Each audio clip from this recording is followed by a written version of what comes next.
Bukod sa branch na to, nandito ako para magbigay ng suporta kay Mayor. Mamaya, pupunta din ako doon sa branch ko, withdraw ko yung pera ko. Bakit ka mag-withdraw ng pera? Naguguluhan ako kasi hindi ko akalain mangyayari yung ganito sa Pilipinas kasi parang wala tayong batas na sinusunod eh. Hindi kasi pwede dapat yun. Nakakatawa dahil dapat mayroong bank secrecy law.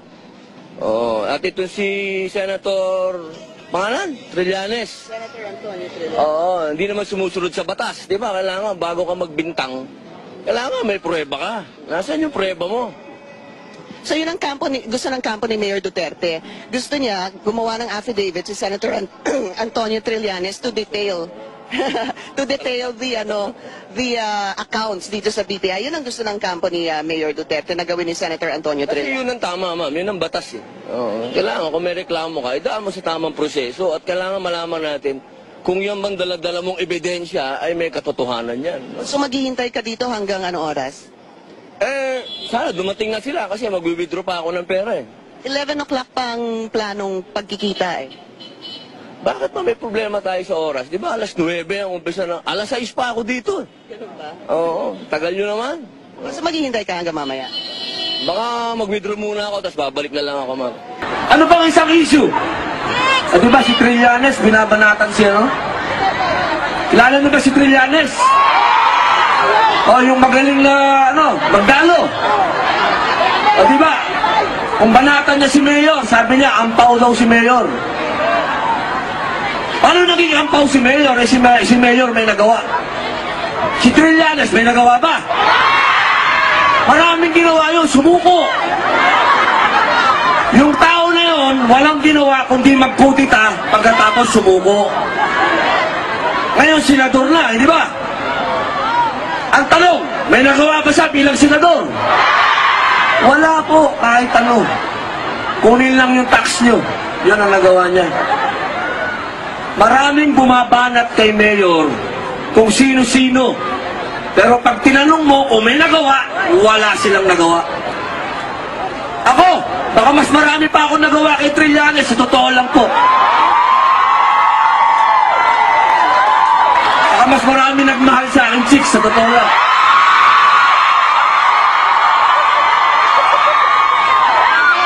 At ako wala akong binola. Ako binola. Mga mahal kong kababayan, marami akong naririnig. Napakarami kong naririnig na binabanatan si Mayor Duterte. Na magaling magmura. Ang bihira naman. Issue ba yung magaling magmura? Ako lang. Putang lang yan.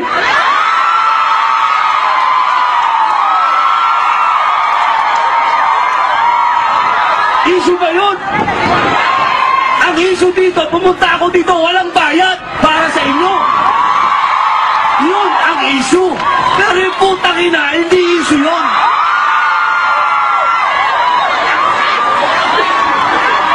Mga mahal kong kababayan naman, maging totoo po tayo sa ating mga sarili. Hindi issue sa mga Pilipino yung mura. Ang issue sa mga Pilipino, number one, kung may nagawa ka. Kung meron kang nagawa para sa pamilya mo, may nagawa ka para sa kapitbahay mo, may nagawa ka para sa bayan mo. Yun ang issue dito.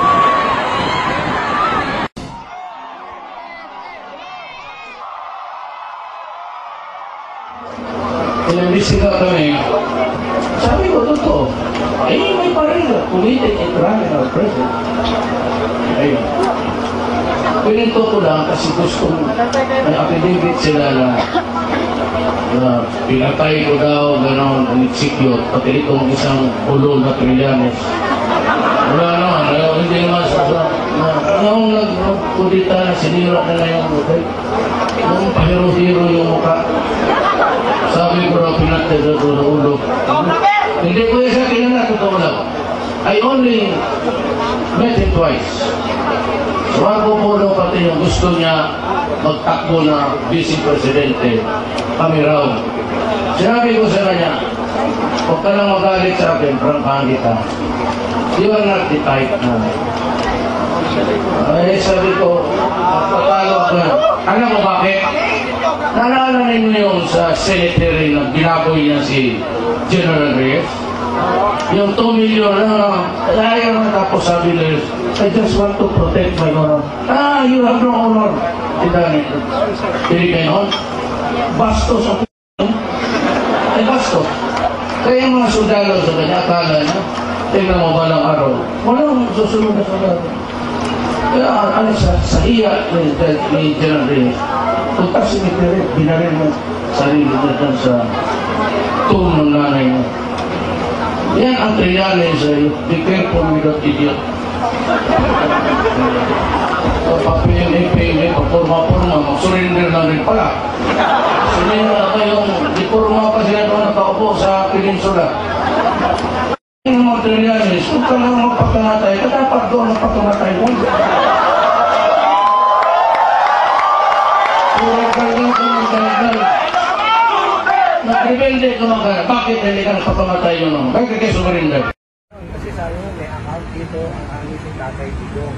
Salamat naman ang tinuro mo kasi tutulong na kami. Dito namin lalagay yung tulong namin. Dahil kawawa naman yung tao Hindi na nga nakakabili ng t-shirt. Tatakbo yata yung kami. Hindi pa napaplancha. Ha? Ito, maganda naman yung sinasabi mo na meron ka mga investigasyon. Pero sana, iso ka ng affidavit para ligan lahat. Hindi yung kung ano naman sabihin mo. Gusto mo paniwalaan na namin. Ginagawa mo naman masyadong tanga Gusto ka ng affidavit para ligan lahat. Okay? Anyway, Mayor, deposito ko sa'yo ng 1,000 ha. Dagdag mo, pambili naman ng pagkain o kaya damit. Ha? Anyway, Mr. Trillanes, pagka totoo yung sinabi mo, singilin ko si Mayor kung pinagpagawa ko ng t-shirt at saka ng relos. Ikaw, kung gusto mo rin, maganda bigyan kita, dala ka sa Senado. Ha? Sige. Kung masyadong maigaw, daldan mo. Mr. Trillanes, nandito po ako sa BPI. Yan BPI. Maraming salamat naman na tinuro mo kung saan ang account ng aming Tatay Digong. Kasi kawawa naman Dadalawa na nga lang yung t-shirt pagka nagkakampanya.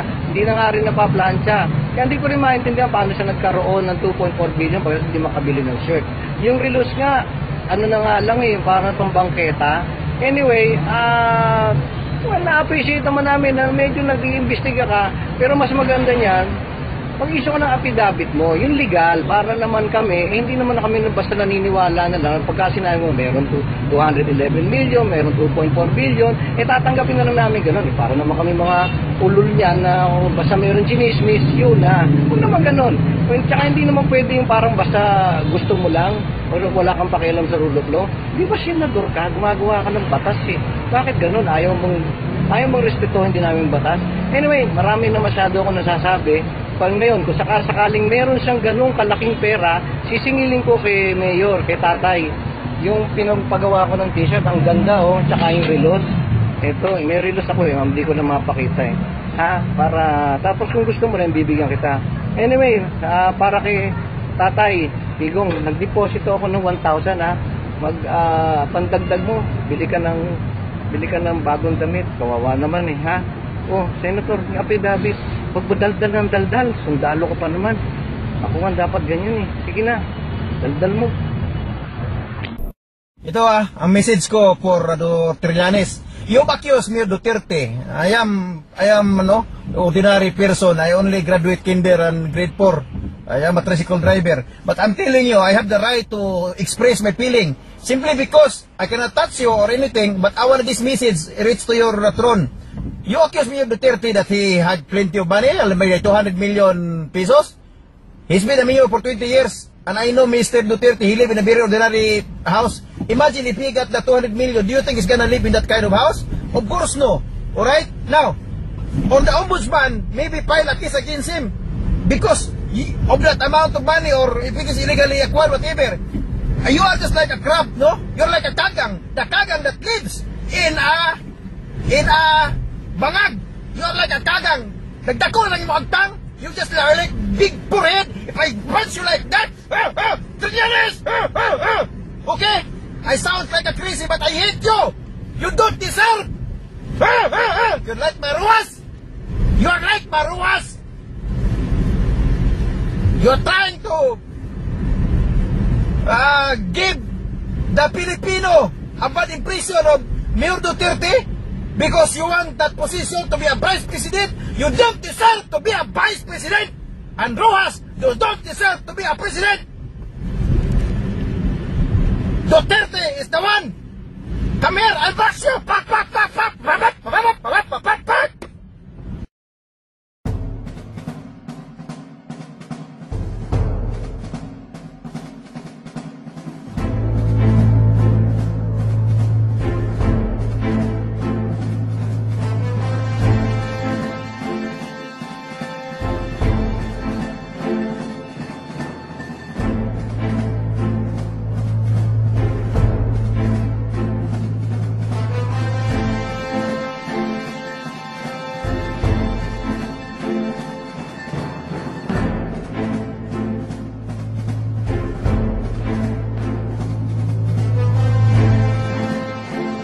$11 million.